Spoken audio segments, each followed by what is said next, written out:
Yeah. I got even, it was 21, That's good. but I used stuff.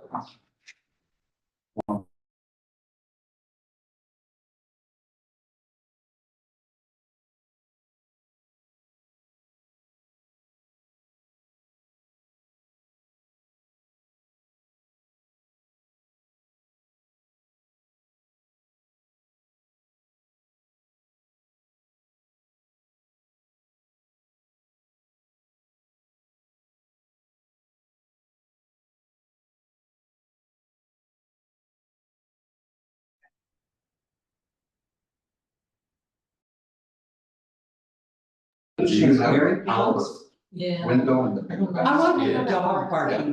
Yeah, it's not always a lot of time around here. I would say we were out here. So put it through there. So you're all set? Every week. We got to hear it. Sometimes for a week or two at a time. Huh? We always have to go back. Looks like we have the gentleman from Gary Hilsner. Do you have your? From where? Attorney. I was Okay. Well, then. I'm not sure I've met Josh before. Okay. No, But no. he is he, Those or days. is he? I have a first round. Is he considered staff right Yeah, now? but Chad does, I discussed the issue with him. In North He's Carolina. such an attorney out of his firm. That's what I'm And assuming. it's, Went the to North name, Carolina. the name where is they come. what? Josh. Josh, I'm just assuming from, or is he the C? No, That's he's. That's, And you Chad, you're orange? And. Oh, you went to Oregon State, huh? And, That's Josh. Okay, that's Josh. Stayed there till. Okay. 9. And Tom? And then went to. You know. I didn't even see this. My wife, I went to visit overall company, so I left. And go to business school. No, anything that one. And I got a doctorate. I'm a short tip to say, I'm sure I think it's. I did your. I'm a year old. How long were you there? About one. Happy birthday. When is it? I was younger, not on birthday. Oh, you can go. I noticed that the comments, your job, you're posting more about my name is Cheval. Okay. It's 6 o'clock and a little bit after, because I'm gabbing over here, sorry about that. I call to order the Deerheart Planning Commission meeting on September 11th, 2025. All members of the commission are here except for Commissioner Frank, and we have Angelina and Chad. And Josh is joining us. He is the attorney, or his office is handling the attorney issues, and Chad just explained it to me and I already forgot. So, what?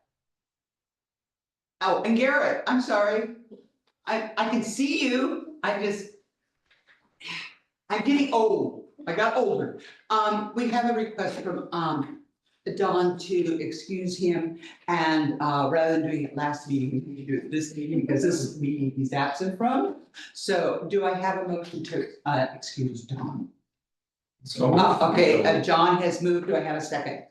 Second from Emerson. Any discussion about this? No discussion. Let's move ahead. All those in favor say aye. All opposed say nay. Okay, great. We'll excuse Don. All right, we have a consent agenda in front of us. The minutes, the financial report. We don't have correspondence as such. The city council has now decided that the president of the planning commission needs to sign the minutes, so please make sure they're correct, because I don't want to be signing things that are wrong. Okay, so, but I didn't see anything in there. Do I have a motion to accept the consent agenda as presented? I so move. Okay, Jennifer's moved. Do I have a second? second. Okay, second therefore. Russ. Russ, I'm sorry. Second Russ. You are older. I am older. Any discussion, any questions? No questions, okay, great. All those in favor say aye. Aye. All opposed say nay. All right, so we've got a consent agenda, now we have reports. Staff, Angelina, do you have anything today? Nope. Nothing from you, Chad, do you have anything? Yeah, just a few things. I want to let you know that the building is getting pretty okay this year. You may have noticed that around neighborhoods. We have a few new houses started. We've got 4 or 5 plans in the works. Is that true? Angelina? We have 5 already approved and 2 on their way out the door. So a total of 7. Yeah, so that is busier than we have been throughout almost the entire summer. So it's just kind of interesting. And as Emerson was saying earlier, we've seen a lot of construction going around town, be it roofs or remodels, that sort of thing. So we've been pretty busy in the building department. So that's going well. We got a few code enforcement issues that we're trying to take care of. We've been much busier over the last couple of years in that. And we probably worked over the last 2 weeks about 5 or 6 tree permits as well. And those are going pretty well. I don't want to take an update away from Russ, but Russ has been interested in helping the city work with our permit process and trying to make that a little bit smoother. So we're still trying to get together on that. But that's something that he's committed to doing and he's keeping on top of me for us. So I appreciate that. Thank you. As far as the public safety building, a little update on that. As you know, the city council decided not to put the $33 million question or the $35 million question in front of the voters as of yet. And I think that was a lot of public feedback that they had received through talking with the residents. So doing nothing is not an option according to the city council. There's something that they need to do to improve the working conditions for the staff and the volunteers. So they're still committed to moving forward with something. We are working pretty hard on putting together a comprehensive survey so that we can get that out to the community with some new options that we're working on. We're not sure exactly, we haven't solidified all the options yet, but just really quickly, one of them is potentially remodeling the current fire station, which has got a lot of challenges, but that's something that we're going to look at. Maybe making something out of the building or a new construction type building that would be much smaller and just cover the needs of the basic needs of the city without any real opportunity to grow. But that's a price we want to try to suss out anyway. And there's a lot of challenges with that, with the critical infrastructure phase of things. The critical infrastructure, really an unfunded mandate, dictates how we have to build this building. And to give you an idea, Manzanita just built a police station of 1,600 square feet. Foundation was close to 6 million for a 1,600 square foot building. So that's what we're up against, and that's what made that price so high in the version that we were working on here. So we're going to look at property elsewhere, and we're going to see how much we need to spend to get some high-level pricing, so we can get that down and do a survey and talk to the community and figure out what our next steps are. So I think that's my update, unless there's any questions. Any questions from anyone? Okay, so now that you're all here, then I know. Okay, Garrett, you have anything? Sure, just to update you on some recommendations that you had made over the last few months. If I didn't update you last time, the floating zone map amendment downtown for 5,000 square feet of R2 to C1 zoning got through city council hearing and was totally approved. The ordinance was adopted. The flood hazard overlay zone, city council adopted the basic Oregon model ordinance. And after completing the second reading, asked us to bring back the FEMA pre-implementation compliance measures model ordinance. And so considering we went through a whole hearing process and that there were people who testified way back in the beginning with you all that they had concerns about the FEMA model ordinance.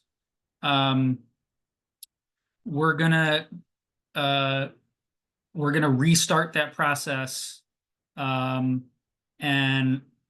introduce it as a hearing item with you all and give people a chance who had concerns about that or who want to learn more about it to be involved in decisions about whether or not it gets adopted in a planning commission hearing and a city council hearing after that. And so that's something that we'll be bringing back to you is the FEMA pre-implementation compliance measures model ordinance to implement the Endangered Species Act in our floodplain ordinance. And we're working on a couple of issues related to that, trying to consider how we can give people credit for work that they do that improves endangered species habitat before they do impacts to endangered species habitat. For example, demolishing a house in the floodplain maybe a year before they want to get a permit to build a house. How can we have a system that documents that a house was actually removed to begin with, and they're not creating impacts like on a greenfield site. So those are just a couple of things we're trying to think about before we bring that back as a hearing item. And then we also had the street vacation for Hemlock that you all recommended approval or non-objection to, and City Council considered that and decided to that they're going to reopen that hearing either at the next meeting or the one following after staff and the applicant work out some of the details related to compensation. I think that's all I have to update. Like Chad and Angelina said, we're working on there's a lot of permits and then just a lot of people coming in with inquiries about partitions and floodplain development and developing near wetlands and the beach and dune overlay zone. So just a lot of coordination with the public and property owners these days. Any questions for Karen? Josh, hello? You can say hello. So, yeah, not sure. Josh, this is Chad, City Gearhart here. You there? Yeah, there you are. Okay. Hi. This is a time in our meeting where the staff is allowed to tell us anything. Is there anything you want to share with us? I don't have any particular updates for you all. I'm happy to meet you all for the first time, though. Okay, well, glad to have you here with us. All right, moving on then, commissioners, anything from commissioners? No, right, visitors' comments, do we have any comments this evening that are not related to our agenda? Nothing there, okay, moving ahead, we don't have any public hearings, we don't have any unfinished business. We still have new business, pickleball. I'm going to say, Garrett, this is your opportunity to lead us through the discussion on pickleball. All right, thank you. So as you all remember, Planning Commission received and City Council received some comments from members of the public. I think going back to like early summer, requesting that the city use its zoning ordinance to prohibit pickleball courts and pickleball play in the R1 low density residential zone. And this was sort of in response to a Gearhart resident who was trying to convert a old tennis court into a pickleball court on their residential property. And there were concerns that, hey, if this happens, then maybe more people want to do it too. And we want to regulate it. So that started a discussion where y'all said we're open to working on zoning ordinance amendments, but we'd like to get city council direction to do so first. And so staff went to city council and presented to them in early August. And they, yes, gave us direction that we should come back and work with you on zoning ordinance amendments to minimize the noise impacts of pickleball in residential neighborhoods. So here we are. We can begin a process of working on some draft zoning ordinance amendments. This would be you and staff drafting amendments. I would recommend mostly having staff do the drafting, and you can give us direction, and we'll have questions to ask of you. And as soon as the next planning commission meeting, we could potentially bring draft amendments to you for a hearing in October.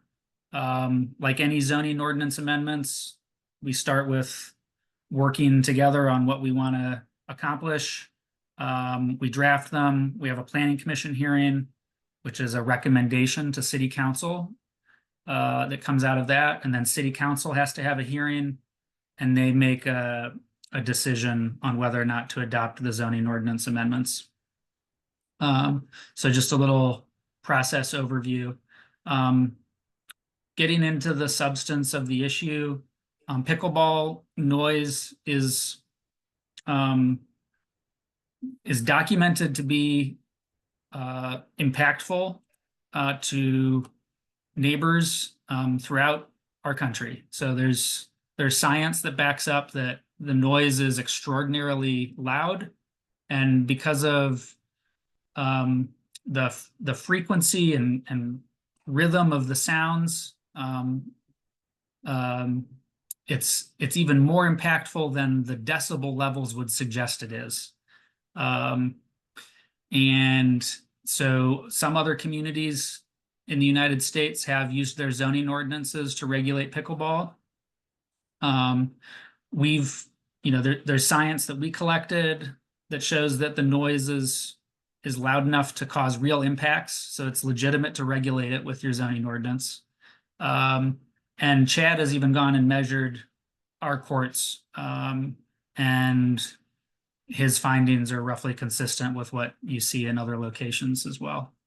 Good, I was hoping you were gonna call that science. Now you stopped it. It's not citizen science, it's city administrative science, right? City administrative science. It's good that you did that. I mean, it brings it to life for you so that you can also attest to the noises and how they relate to what reports come out from other communities. So it's a real issue. And some communities decide to regulate it and some don't. We already have in our city codes nuisance noise provisions that limit daytime decibel levels to 55 decibels. And there's issues with that level, and that the nature of pickleball sound, how it's repetitive, and the sort of like staccato, impulsive nature of the sounds at 55 decibels, that's more impactful than your average sound at 55 decibels. And there's also enforcement issues. If you can imagine Chad or a police officer having to go out and measure 55 decibels, and then present that in a court setting when an actual fine is being levied, and convince a judge that their noise recording equipment was calibrated correctly. Just using the nuisance noise ordinance seems like it wouldn't be an effective way to ultimately limit pickleball impacts in residential areas. So we have the zoning ordinance where we can consider pickleball as a use, like the actual playing of it, using pickleballs and pickleball paddles. and pickleball courts and the characteristic striping of pickleball courts and characteristic dimensions of the striping and the nets could be considered part of that use. And we can regulate those things and say that they're allowed in some places and not allowed in others under such and such conditions. So we've outlined two basic approaches, and we might end up with something like a hybrid. I'm not sure, but if you just consider how we regulate uses, most uses in Gearhart, we use our base zones like R1, R2, and R3. We have a list of uses that are permitted, a list of uses that are conditionally permitted, and we also have a section that has a list of uses that are explicitly prohibited. And so, if you wanted to keep it extremely simple and consistent with what some of the original comments were from the public, we could literally just say that we could list pickleball as a prohibited use in the R1 zone, or it could be in the R2 zone or the R3 zone. When I heard comments from the public about prohibiting it in R1, I did think to myself, well, if it's so impactful to people and residents and neighborhood life that it would be prohibited in R1, I would think that we would prohibit it in the other residential zones too, where other people live, just in higher density format housing. But you could use a simple prohibition, just say it's not allowed in those zones. We'd have to specify that we're talking about pickleball as an accessory use and as a primary use, but it could be done that way. With a pretty simple, statement in each of the base zones. If you wanted to allow pickleball in some circumstances, if it's, for example, far enough away from existing or future dwellings, then we could specify that as well. And examples from other communities include prohibitions closer than 200 to 250 feet from existing or future residential lots and dwellings. In one community, they have an outright prohibition, I think up to 250 feet. And beyond 250 feet, you could get a conditional use permit to have a pickleball court as an accessory use. And the science on pickleball noise would support limitations like that. If you're concerned about pickleball courts being developed on commercial zoned property, adds another layer of nuance. We could extend the distance limits to the commercial zones, for example, and say in the C2 zone that pickleball could be allowed as a conditional use if it's greater than 250 feet from a dwelling. But otherwise it's prohibited, for example. So that's sort of an overview of using base zones as the approach. You could also, I think, use Article 6, which is where we have things like regulations on fences and lighting and other accessory uses. Article 6 is a bit of a catch-all. It's where we put some things that don't seem to go anywhere else. And we could have a section for pickleball. And it could say that in all base zones, pickleball courts and play are prohibited within a certain number of feet of a dwelling. And my understanding is that we could even specify it if we wanted to be universal throughout the city. We could specify it as a conditional use at greater distances than a certain distance, and we wouldn't have to repeat it in every single base zone. Pickleball is a bit of a rare occurrence. We don't anticipate that many people trying to do pickleball or this coming up too often. And so just as a staff person that uses the zoning code frequently and is partly responsible for maintaining it. I'm reluctant to add text in all of the base zones about pickleball because it just seems like it won't come up that much, and it's just like adding more material that everyone has to sift through. But it would also be it would be clear that way and there for everyone to see in the base zones. So a couple different approaches using Article 6, using the base zones. There's some more discussion starting on page 3 of the staff report about distances as a way to consider limiting impacts. There's a variety of other ways to limit noise, like there's special pickleball paddles that supposedly limit the amount of noise that's produced when they strike the ball. There's vegetation screening can compensate for some noise and limit noise. There's other forms of screening that can be affixed to the fence around a pickleball court that can limit noise. Excavating the elevation of the court to be below the surrounding ground surface can limit noise. And there's undoubtedly other ways to limit noise as well. Again, as we don't see this yet as being, we don't have it like multiple people coming to us trying to develop pickleball courts.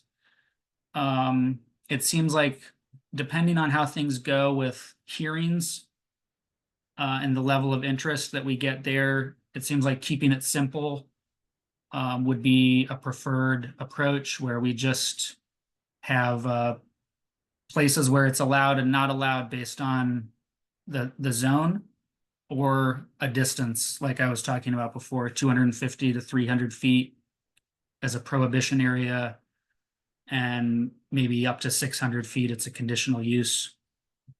So that's my intuition there, is to try to keep it simple for now in that regard. So basically, want to try to answer any questions you have and get your direction on whether you want to use the simplest kind of approach, or we just prohibit in one or more residential zones, or whether you want to have some distance-based conditional use allowances, some distance-based prohibitions that extend into other zones, so that a pickleball court on a commercial property near residential areas doesn't cause impacts. And whether you would want to have all of this specified in each base zone, or if you'd like us to try to get it all into one place in Article 6. And so again, our proposal would be that we sort of discuss this and get some direction from you, and then staff would draft, would do a first draft of the text for you to consider at the next meeting, either for more discussion or as a hearing item. Okay. That, Garrett? Did you And freeze? that's all. For now. Thank you. I had a question for you. How far, or Chad, how far are current pickleball courts away from residents? Do you know? I think on the back side, which would be the north side, up against First Street, probably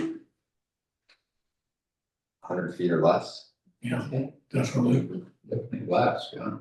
That's what I thought, I so. mean, from the edge of the property, you're looking at maybe 60 feet because of the roadway width or in the right of way. Okay. It was curious, like, we already have one, okay. So, questions for Chad or Garrett about this before we have discussion? I'll start with John. Okay, thank you. Garrett, and maybe to some degree, this is a Chad, Angelina question as well. If we went with 300 feet, for example, and you put a pickleball court, smack in the middle of a lot, then you'd have to have a lot that was about 650 feet wide for it to be 300 feet away from any other property or deed. Besides the Leaderhorn property, are there any properties that big? Other than parks, Parkland. Yeah, but that's somewhat not relevant, so No. I'm just saying that. Going to the work of doing this and then saying you can build one that's 300 feet away. Is basically affecting one property in the city. So I'm not sure that would be worth doing. If we're gonna ban it, we probably should just ban it and not put 300-foot, criteria. That's one comment. Question, Garrett, in the middle of page 2 where there's A and B, I'm pretty sure I understand the intent of B, but there's a little bit of a typo that I kind of muddied up a little bit, where it goes, in all residential zones, period, then 300 feet of dwellings. What is it intended to mean there? Page 2, middle page 2. Oh, it's toward the end of B there. Confusing. Yeah, one moment, sorry about that.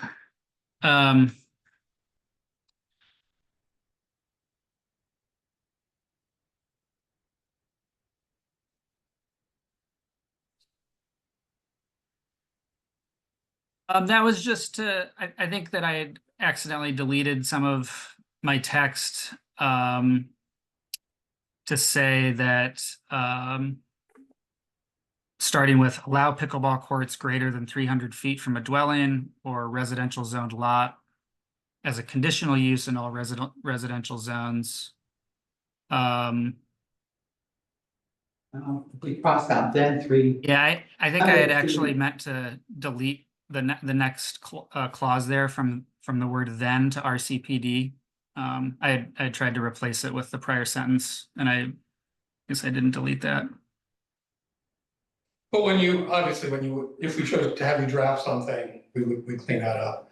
And then the last Oh, yeah. comment, I think what you're indicating is that the easiest approach here is to put it in Article 6. Because then you don't need to specify it in one or more of the specific zones, correct? Yeah, in Article, yeah, the easiest approach, I think I talked about easiness in 2 ways. One is that just like prohibitions versus distance-based limitations is simplest and easiest. And then also using Article 6 instead of repeating ourselves in each base zone is also simpler and easier. Yeah. Okay, thank you. Eric? I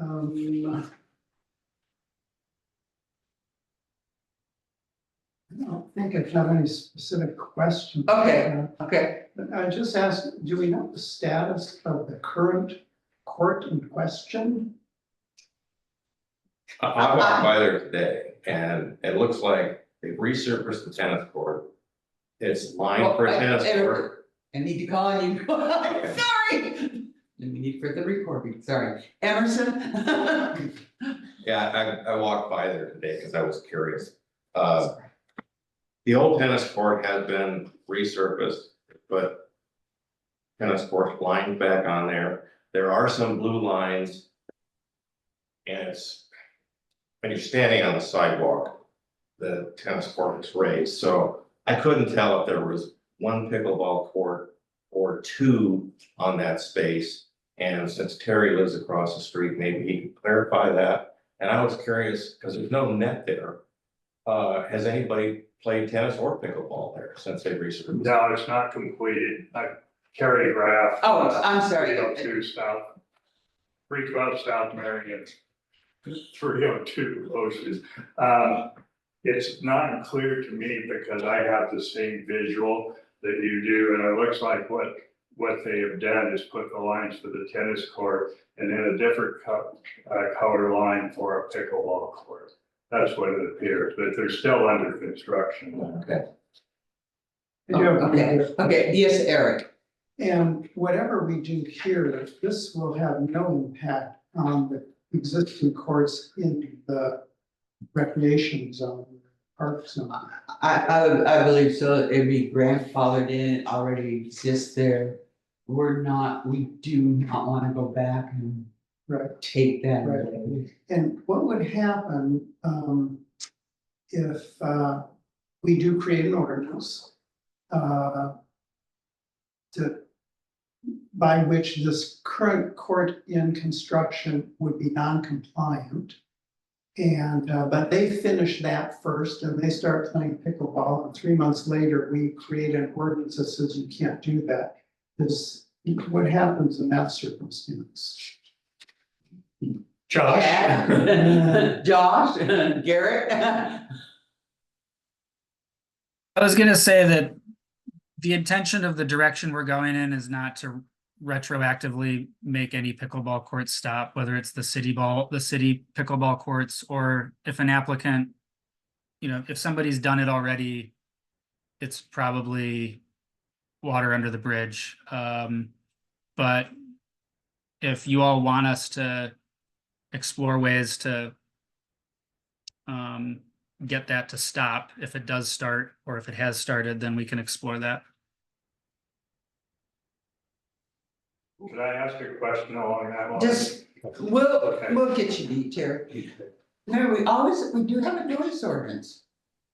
And that might be a way to, if they finished it and all that, we do have that, so there's always that. Terry Graff, would you like to say something else? Yes, I'm wondering, we're talking about banning pickleball court and pickleball play.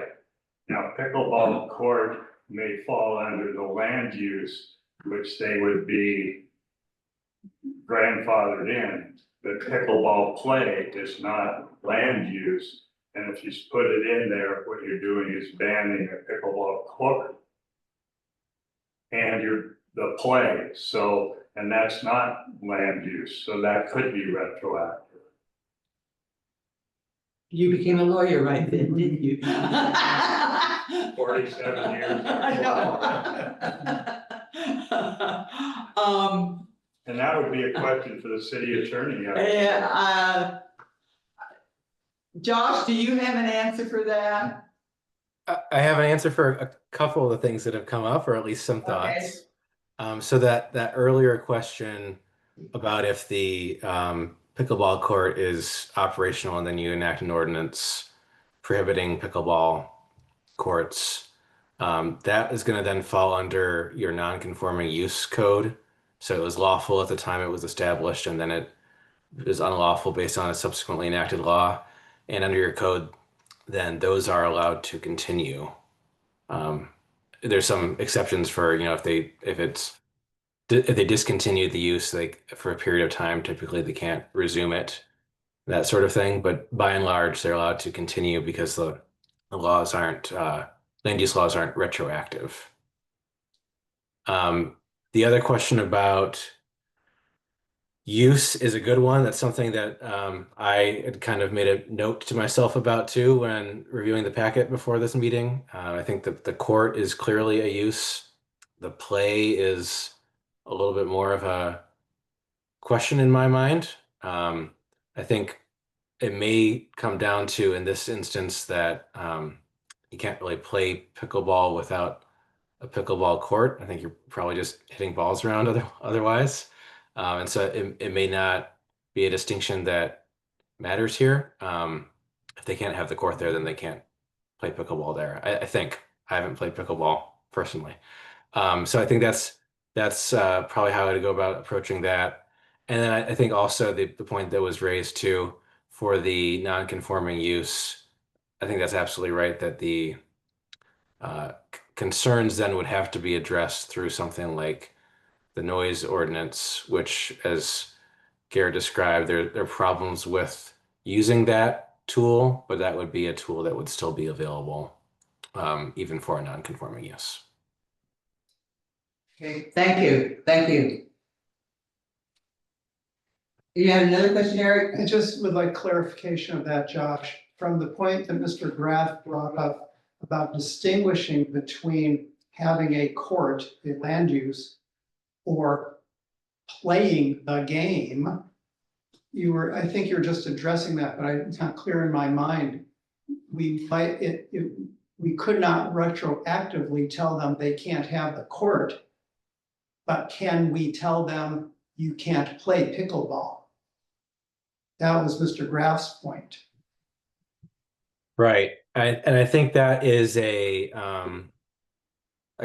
frankly, something I'd have to do a little more research on because I haven't quite tackled that type of question before. I think the challenge would be, and I think this was part of the context of the question, uh, whether then the development code is an appropriate vehicle for that regulation or not, right? Because the playing of pickleball, it's at least a little less clear in my mind whether that could be defensively categorized as a land use. And so it may need to be something that was regulated more broadly through the municipal code, just like you regulate something like littering or any other activity.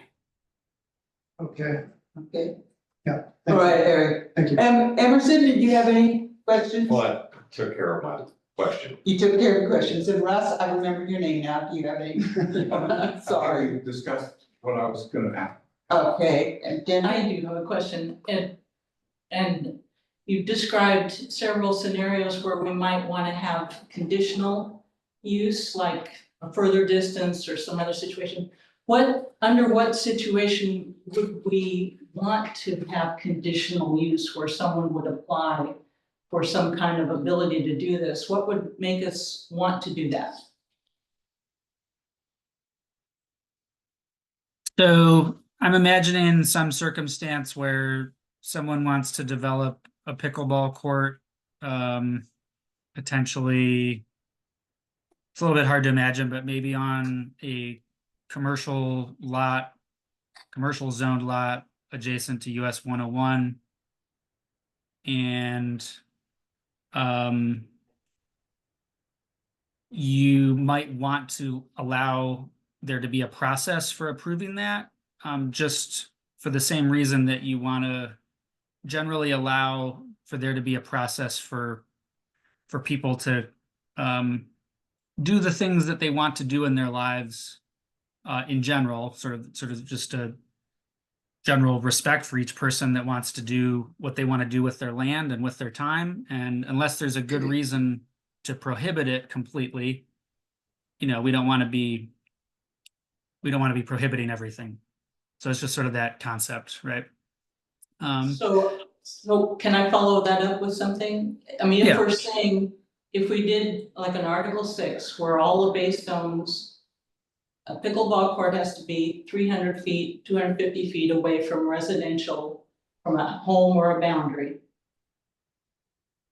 That would allow someone to build a pickleball court on a commercial lot if it's not close to a house. So I'm just wondering, why would we prohibit it? As long as, I mean, this was just the one rule. The rule is always the court can't be closer to a house or a boundary than 300 feet. Why would we go beyond that in any situation?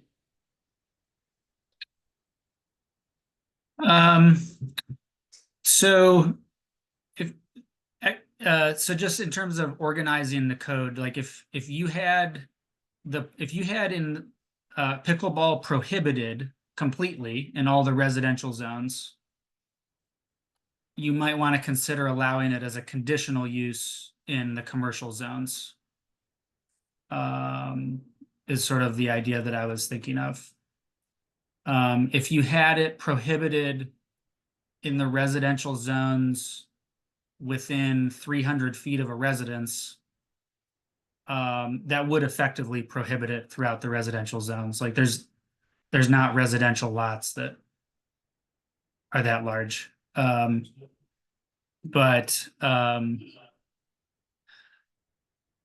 it's just a way for you to consider the unique qualities of a specific proposal and what they're proposing to do with their pickleball court that would limit noise that could impact residences. So it's just the idea, like if you use the base zones as the prohibition, and you say that in the R1 zone, pickleball is not allowed within 300 feet of a dwelling, that only applies to the R1 zone. You could have a commercial zone that's 50 feet from a dwelling, and And pickleball would be allowed there, and it is allowed there now, I would say. Like, it's not prohibited. It's, it's just classified with other sort of recreational kinds of uses. So a conditional use would give you an opportunity to have an applicant who wants to develop a pickleball court come and present their best case that they're actually not going to impact neighboring properties. And I would expect that they would do some pretty thorough analysis and have some serious mitigation measures if they want to be taken seriously. So. Anything else, Jennifer? Could you do a quick follow-up on that? Just wait a second, John, Chad had his hand raised. Okay. I think Garrett clarified that right at the very end as well.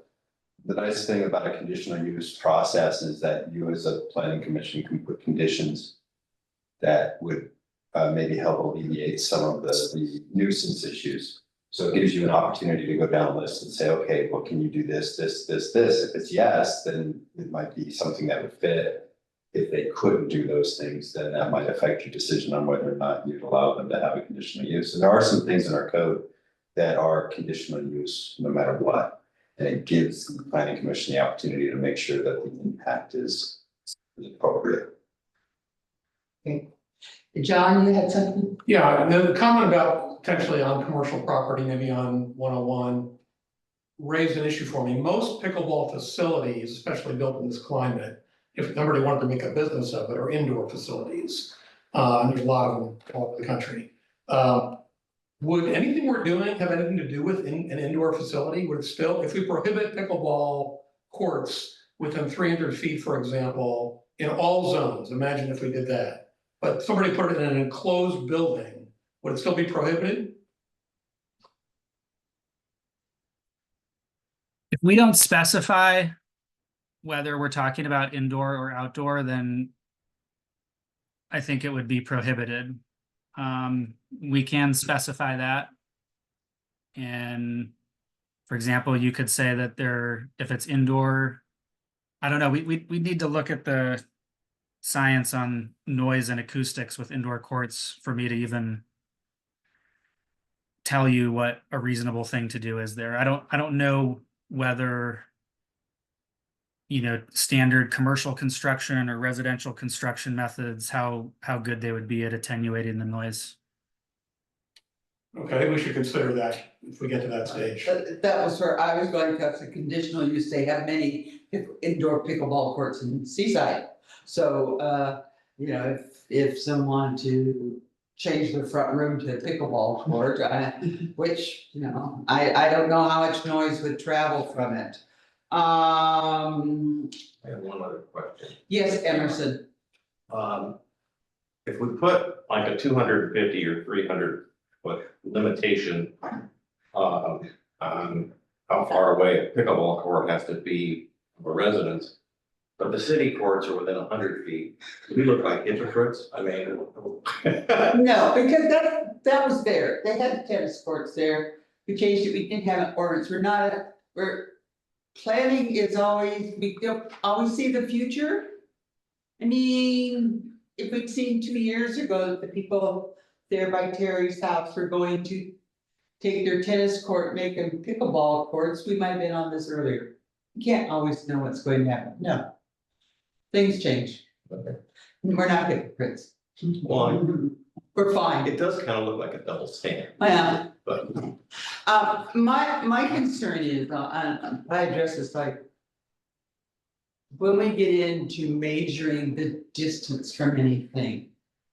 The city staff. Gets called to measure things all the time. My preference is to say, no. My preference is to say no, because then, how far is it away? Is it, and there they are with their tape measure or something or other, and I'm always. How high on the tree? Yeah, how high on the tree, right, how big around is the tree? So, I think we're at a point where we've asked questions of everyone, we've got our questions asked. And Garrett has given us on the back of his, page 4. He calls that next steps. And he gives us some choices, prohibit pickleball in residential zone, distances, or a hybrid kind of thing. How we want zone text amendments for hearing from Garrett. He likes the Article 6 one where he would not have to add it into every single zone out there. Much as like he mentions fencing. If you read Article 6, it's a catch-all for a whole pile of things. And then he has the last one, provide more information or amendments for further discussion under unfinished business, not old business. Or prepare amendments and schedule a hearing. We could reasonably, if we gave him direction of what we wanted, he could recently come back with the draft, we could have a public hearing. And remember, after the public hearings, we can always change your mind. We can change it to what might work better. Because we can't always see we can look at things, but can't always see everything. So I need to hear, let's look at the first one. What do we like there? Do we want prohibit pickleball in residential zones or pick a distance? Or some distance in dwellings in residential zone lots and allow it in through conditional use process at greater distances, which sounds best? I like that. I'd like prohibit pickleball, all residential zones plus 300 feet from any residential zone if it's in a commercial or what's the golf course zone? Golf course? Public, Yeah. semi-public. Park, is it parks? Okay, in either, so it would be in any commercial zone or semi-public park. So the 300 foot would apply to commercial and the golf course. The rest of it would residential would be ixnay. Okay, so I'm gonna repeat what I think you said. Ban it in all residential zones. And in other zones, it has to be at least 300 feet away from any residences. Is that correct? Yes. Okay, we're not talking about property line, we're talking about residences. Well, residential zones. Residential zone, okay, that's different than being from residence. Right. Okay, Wait, I'm confused. okay, ban it in all residential zones. And if a conditional use. Conditional use, 300 Conditional use. 3 in commercial zones. 300 or more feet away from a residential property line. For all zones. No, it's 300. From residential zones, I'm sorry. Yeah. Thank you. I'm specifically thinking about behind the commercial over where, not Lana, but McCormick Garden.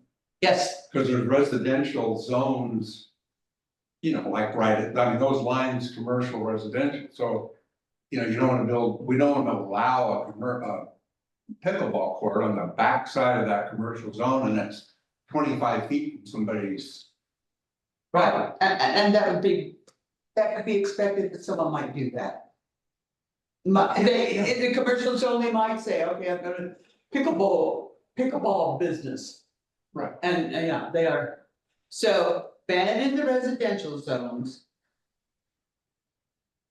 And a conditional use. 300 or more feet away from a residential zone.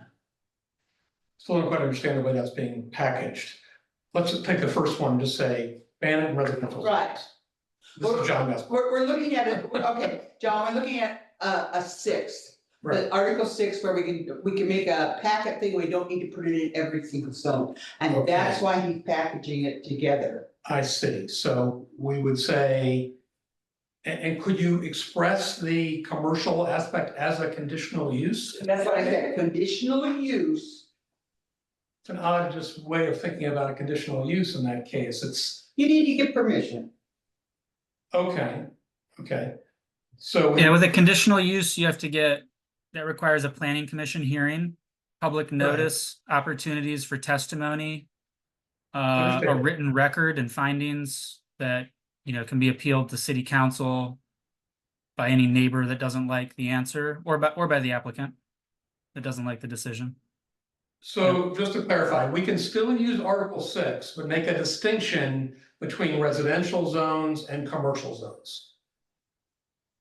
Yeah, I'm gonna try to, and we're gonna ask Josh and his team to review it and just make sure that it's okay. But that would be staff's recommendation, is to try to just use Article 6. So I kind of like it, given what you said. The only thing I would add is I would somehow like to figure out something more about indoor versus outdoor. Because I suppose we, in a sense, have already resolved it. If we say, because it could be that building a structure around it is the way they come back and talk to us as a conditional use. They say, we're gonna do this, and we're going to build this inside a structure with 12 inches of fiberglass batting or something like that in the walls, and So that could John, be the way it's done. John, I'm saying your name so I know it's coming. Someone that wanted to do that, they could reasonably come and ask for a variance. They want to make their front room a pickleball court. And there's no houses They around got a it. variance, yeah. They It's not a could- conditional use at that point. no, it's not a conditional use. Okay. It's you know, it's outside the whole thing. Is that likely? It's like Garrett saying, no. Okay. How does that sound to you? I've heard from Emerson, you're thinking, Well, I don't mind the drafting. I'm not making up my mind as yet on how I vote for it. okay. We'll start one place and for those that are new, realize that when you have a planning commission, I was told this a long time ago. If you have a planning commission that doesn't all agree and rubber stamp thing, it makes for a stronger planning commission. Because then you show that you had different opinions, so it's okay. They maybe didn't tell you that in your training, but it's okay. All right, so we went with that, that's the first one. We've actually taken care of the second one, we said Article 6 amendment, okay. So. Garrett, can you work with that or staff or whatever to come up with the draft for us? What else do we need to have? What we need to decide for that draft? I think that we have enough direction to get you a draft, and you know, with the underlying principle that we're trying to keep it simple here, and not literally follow the example of some other larger communities that really get into all kinds of detailed nuances about every conceivable situation. Our goal is to have a simple amendment for now. The public will have a chance to testify, and maybe they'll bring up something that we seriously need to consider being more nuanced about. Maybe they won't. If they don't, we can adopt an amendment, and there'll still be lessons to learn in the future, and they can be changed. But it just does seem like a rare enough occurrence as of now that we don't want to be too overwrought about it, and we have enough direction to bring draft amendments back to you. Okay, thank you. Can I make one? No, Terry. Eric? In concept, I like what we're talking about, Okay. but in detail, I have some concerns for the direction that we're gonna give Garrett here. The 300-foot condition in the commercial zone, I don't necessarily think that's enough. In some of the other resources I've been reading, other communities do 600 feet or even 800. And just because it's in the commercial zone doesn't necessarily mean that it's not annoying to other property owners in the commercial zone. That's why it's a conditional use. Right, but the limitation of 300 feet might not be enough to make life good for neighbors to this potential commercial pickleball court. So in concept, I think it's fine that we may allow it in a commercial zone.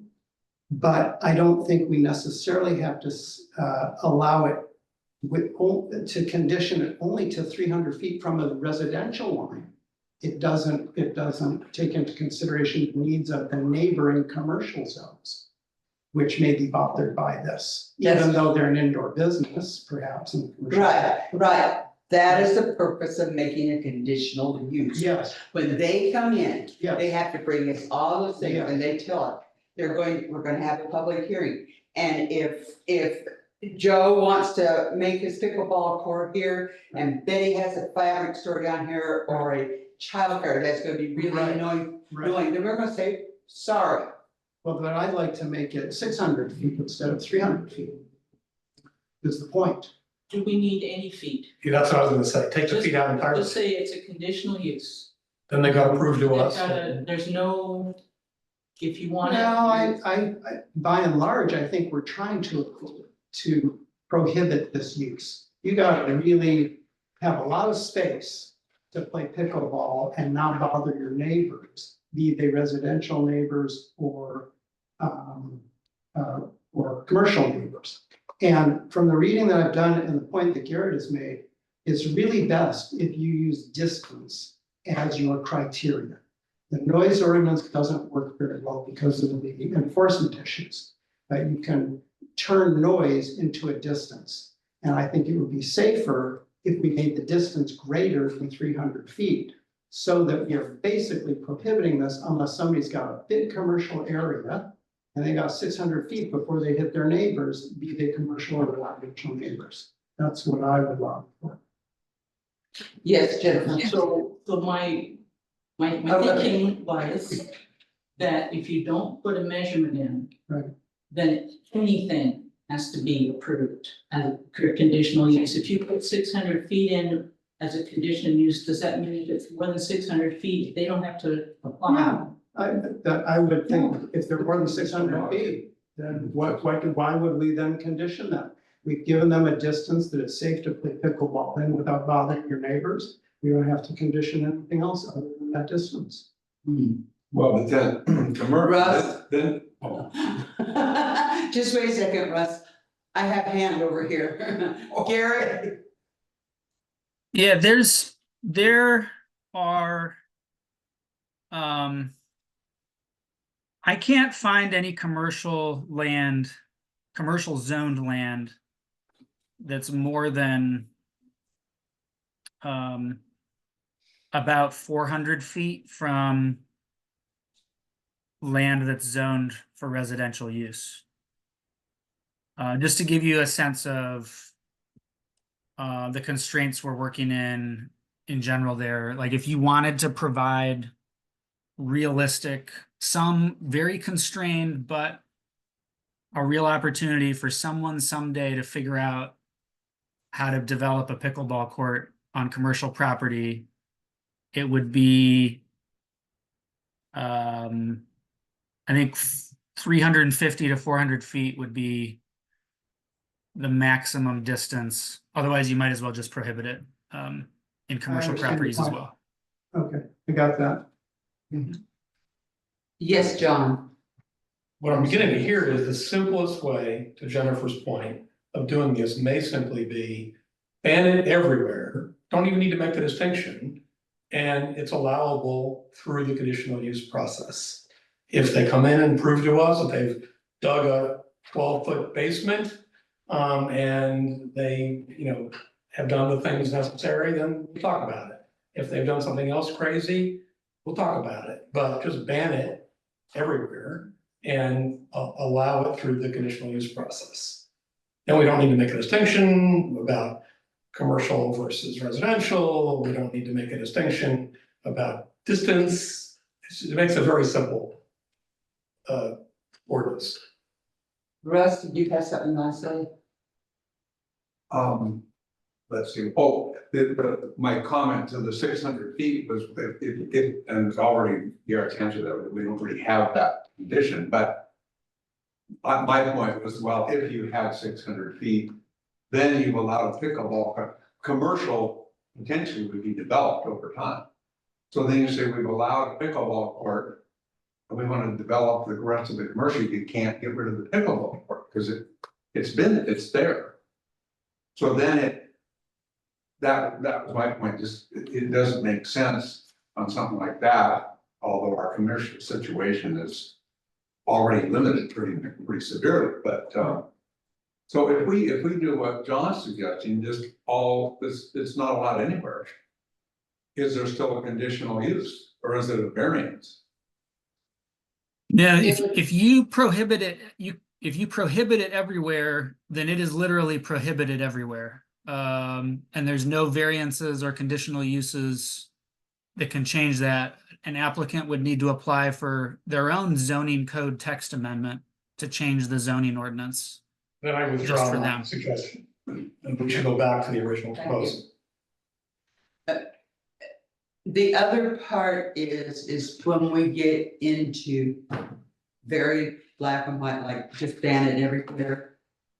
That really gives the rest of the Gearhart population a place to push back on us. And remember, one of our goals is never to have to go to LUBA.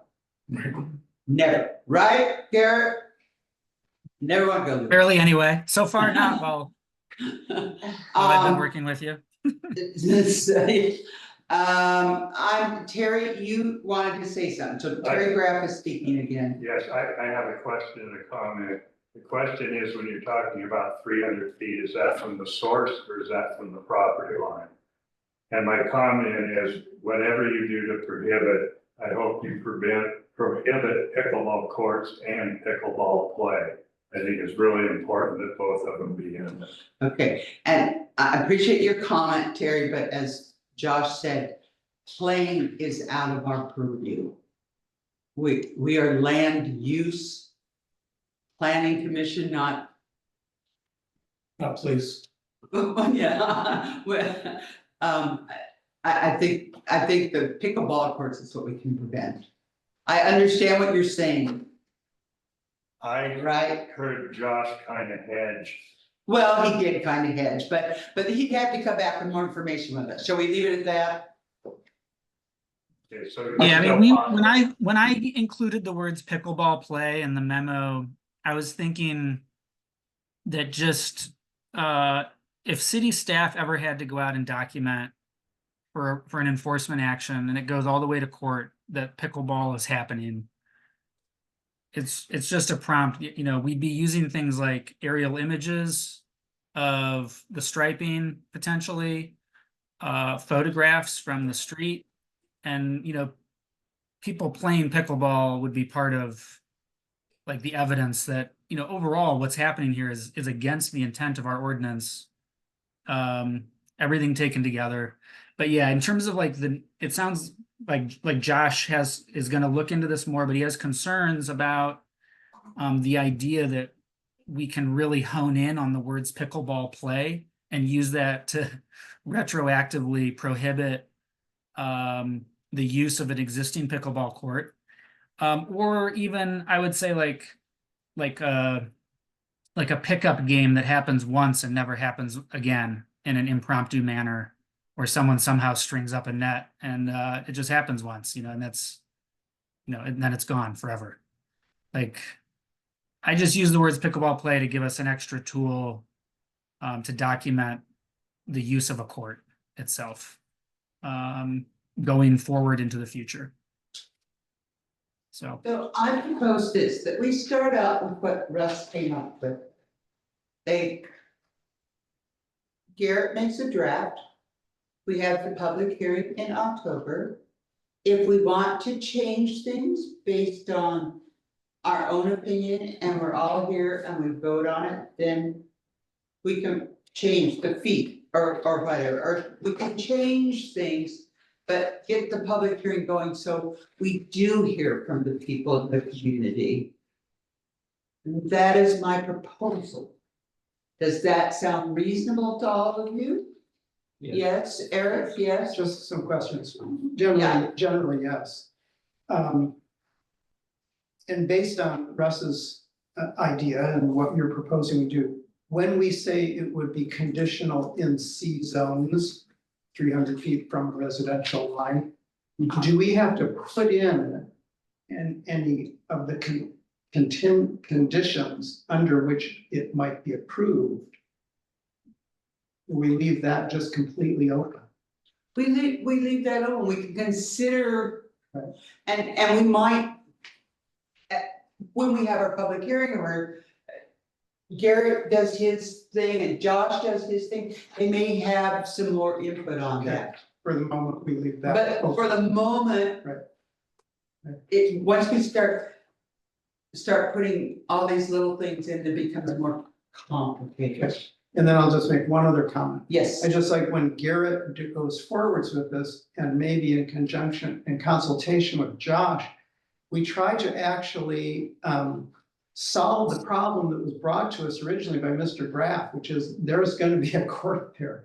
And great, we can stop anybody else from building a court, but we'd really like not to have pickleball play in the residential zone. So is there any way, obviously, maybe not through land use, but as Josh suggested, through the municipal code or something, so that, yeah, even though the guy put some lines there, he can play tennis there, but he can't play pickleball there. So I'd like to encourage them to see if they can bring that as part of it too. okay, so that'd be kind of out of, and like I said, they could maybe use a noise ordinance or nuisance ordinance, something else for that. That's what we have to do. Wish we'd known about, I mean, and I'm sure that Mr. Graff brought this to our attention as soon as he realized what was going on. If we'd known their plans a year ago, we would have taken care of this problem back then.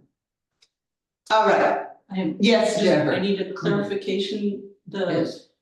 what Russ is proposing Yes. is, other than the residential zones, is it just commercial for the conditional, or is it all other base zones in the city? Well, I intended to include the golf course in it because that's a great big piece of open dirt where they could build one. They But I'd like we to could have put in come one. to us to discuss it. Okay, so there's a bit, Garrett, I'm sure that you can figure that one out. Yeah, there's some, we'll use some common sense and then maybe we'll be wrong about it and you guys can correct us, but you know, like in the parks zone, it would be a conditional use and that's fine for the existing city courts. It just means if you're going to expand it and make more courts, you'd have to get a new conditional use permit as the city. And then, you know, in the aquatic 2 zone is a base zone. We'll prohibit it in the aquatic 2 zone. Right, that's our goal 16 estuary base zone. Yeah, so, Okay, yeah. all right, we may still have some I's to dot, T's to cross. All right, okay, so I think we're done with that discussion. Are we good? Okay, following up the rest of our agenda. I can get up. All right, let's see, what else do I have here? Concerns of the commission. I have a concern. Chad, whatever happened to the Elk Collaborative? The collaborative is alive and well. Welcome.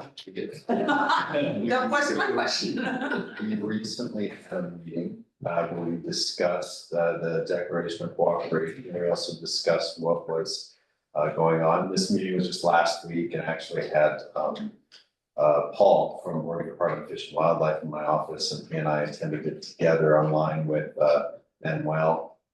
Betsy Johnston was there, and Garrett was in that meeting as well, and a few others. So we're discussing what we see on the ground, and that's not a lot. There's about 4 elk that have been really visiting the area. Warrenton's still having some issues for sure. Their elk herd is still quite large. And it seems like Cannon Beach is beginning to percolate on some things as well, where it's getting a little tight. But I have no idea what their stance is in Cannon Beach. So yeah, we're still having discussions, keeping it alive, and this is going to be an ongoing thing, so we can study it we've also talked about what the, it's not time to watch, see what happens, and then not let the declaration of cooperation or the work that the collaborative did die. So it's a live one. Okay. Any other concerns from the commission? Just one minor one. Yes, John? The crumbled sidewalk on Pacific Way, is that gonna be repaired, or is that the homeowner's It's responsibility? a combination of the two, kind of goes back and forth with the homeowners, but the city's taking on the project, and Mark McFadden is, he has somebody lined up to do it, and I'm just waiting for that person. Thank you. We did a little bit of paving today, around town, it wasn't sidewalk, but, we're starting to do some asphalt paving, so today part of Cottage was blocked off, and you'll see more of that over the next few weeks. Okay. Josh, you're so lucky now, it's questions for the land use attorney. Does anyone have any questions for Josh today? All right, well, thank you for joining us. It is 7:14 and the meeting is adjourned. Thank you, everyone, for Thank you, joining. John. Thank you, Garrett. On and. Thank you. everybody else. Chad, one other question.